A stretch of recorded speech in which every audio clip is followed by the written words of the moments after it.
Contact fire!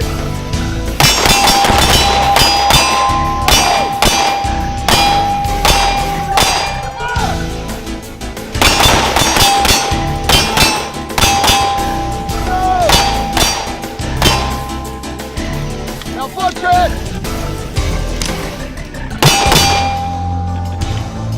Helm!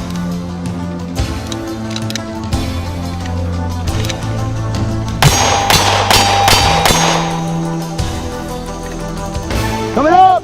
Up!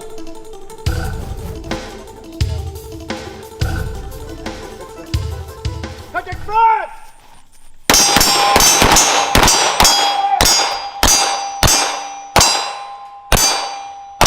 Coming up! Come on!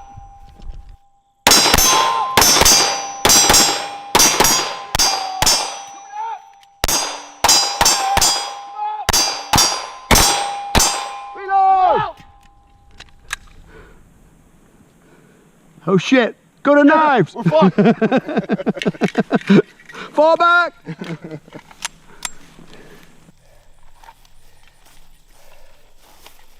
All right, so what do we do there? So what this was nothing more than, you know, we're having a little fun here, but we're working together and we're practicing shooting around each other. And most importantly, when you're working together and you're shooting together and around each other, most important element is communication, right? So we've got to be able to talk to each other and know each other's disposition throughout the fight. So if my gun misfired, I had a malfunction, I'll sound off with, you know, whatever, misfire, malfunction. He knows that. He knows I'm gonna drop to my knee. I'm gonna get into a low profile so he can shoot over me and cover my sector of fire. When I'm ready to come up, I'm gonna sound off with coming up.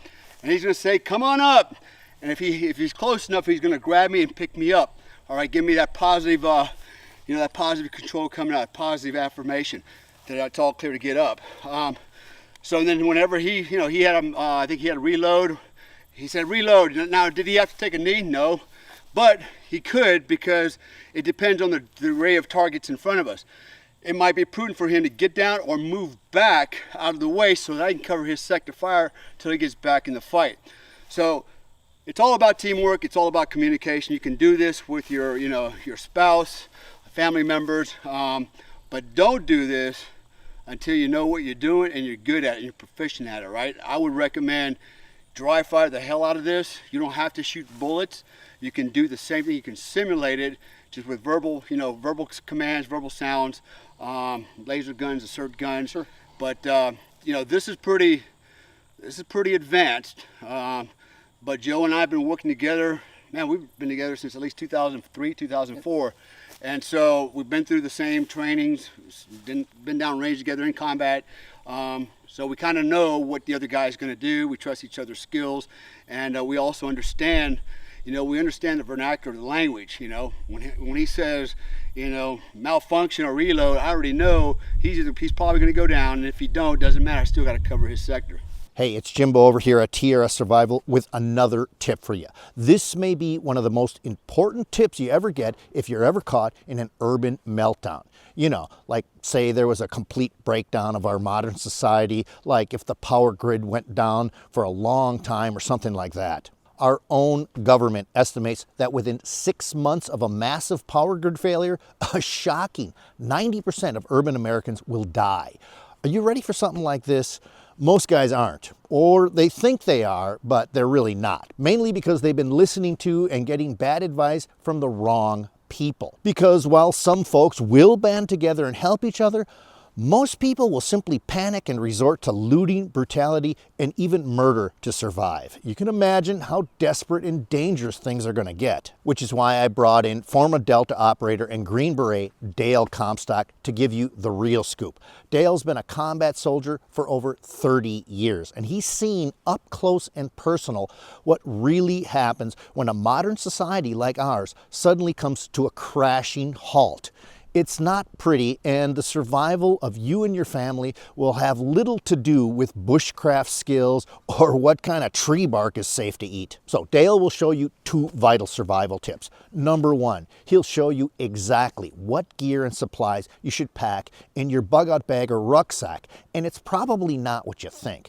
Most people don't have anything like this ready, or they load up their sacks with the wrong kind of equipment and survival gear. These mistakes can cost you your life, but now you'll know precisely what you have to have ready and what you can do without. And number two, you'll discover how to operate as a military patrol unit in a live combat situation.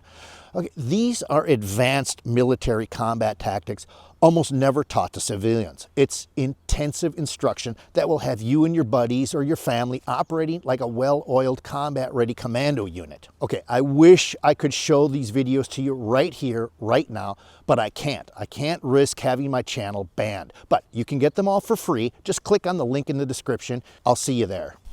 And guys, the biggest thing with this is, you know, getting used to shooting around someone with a gun in close proximity of you. And to be honest, we weren't even really in close proximity. Close proximity is when somebody's shooting over your head or right next to you. If you've never done it, again, you have some training and have somebody there that knows what they're doing. But I think you'll find a rude awakening when you have a gun, even with ear pro on, and feeling the concussion of a gun going off near you. You're going to start flinching unless you've had a lot of training and you're used to it. And the last thing you want to be doing is flinching in a gunfight. So anyway, it's fun. You know, this is great stuff. I love doing this kind of stuff. Yeah. You know, and on another note too, for training with your family, your spouses, one of the things I used to do all the time is I would actually set up IPSC targets throughout my house.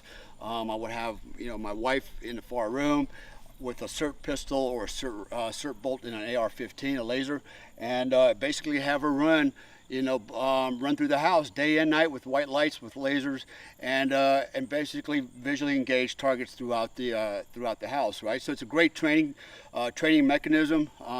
You can set up your own training apparatus, not only at home but anywhere where you think, what would I do if I got in a gunfight here? Yep. Well, set up your own simulations, right? And run through them dry fire. Nobody says you have to go live fire. Practice dry fire.